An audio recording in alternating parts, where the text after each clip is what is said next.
Greetings world, we are anonymous.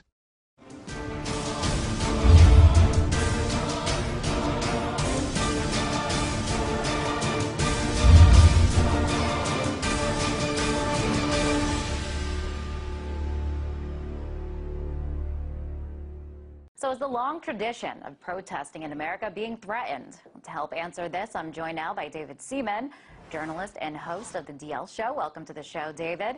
So Congress passed new restrictions on protesting on federal grounds.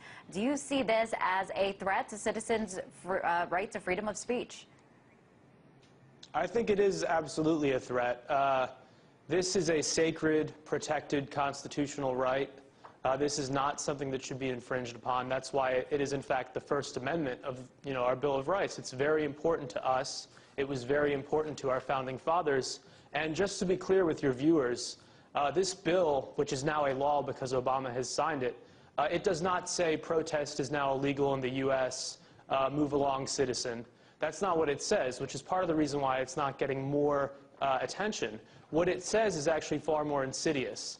It outlaws certain forms of peaceful protest. If you happen to be within close proximity to high-ranking elected officials who are receiving Secret Service protection, that can be considered a felony. And the problem here is, if you take away somebody's right to get the government's attention, that's a really big deal. I mean, we saw the civil rights movement in the 60s. That was something that really emerged because of peaceful protest.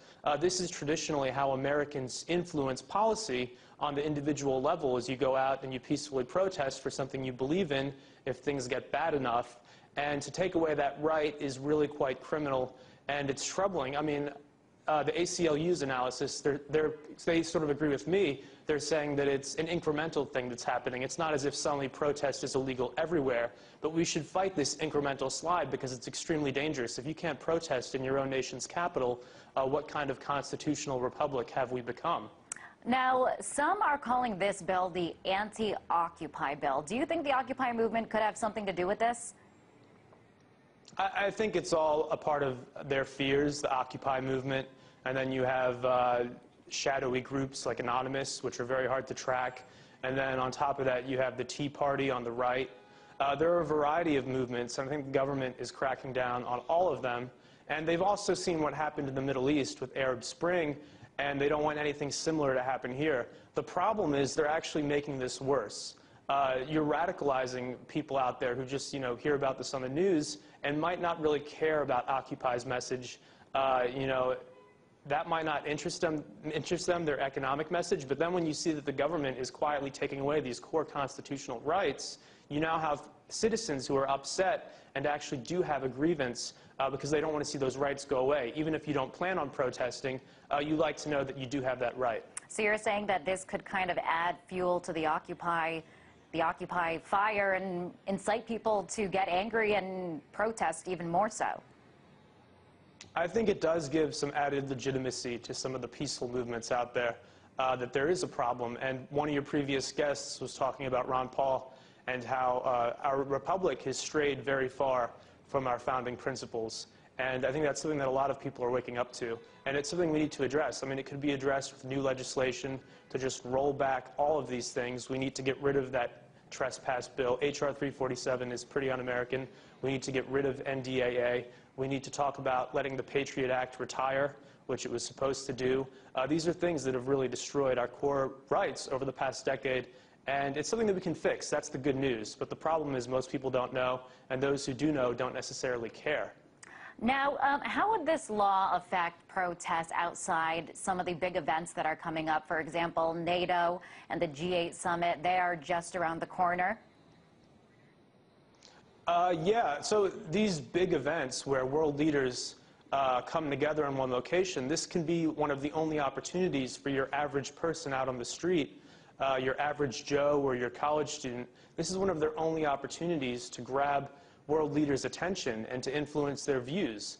And if you're suddenly criminalizing protest in these areas, then you don't have a feedback mechanism. And that's a huge part of our democratic system, is that you have the right to speak back. You have the right to speak out. And to take these things away is extremely troubling, and I think in the long term will lead to more problems than if they had just left these rights in place.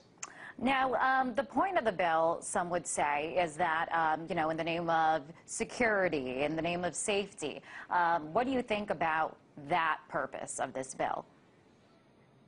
Well, I think the Secret Service already exists to protect our elected officials, high-ranking elected officials in Washington, and they already have considerable resources. I think to take away peaceful protests doesn't make them any safer. And also, I mean, there's a chilling effect. That's the first problem, is that protesters who know that they could face a $25,000 bail and they could be charged with a felony, they might not come out and protest in the first place. So instead of seeing thousands of people, you'll see a dozen protesters.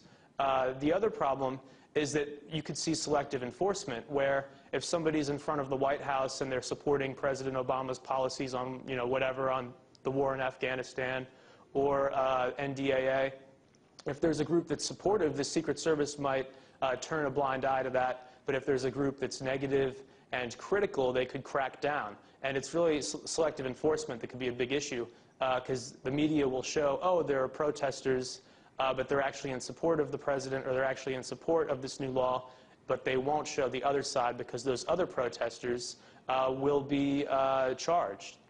Now, what's interesting about this bill is that Congress almost unanimously agreed to it, and it's rare that both political parties see eye to eye these days. You know, we saw it during the budget debate, the debt ceiling debate, but a bill like this that has ramifications for citizens' fundamental rights, it receives bipartisan support. Why is that?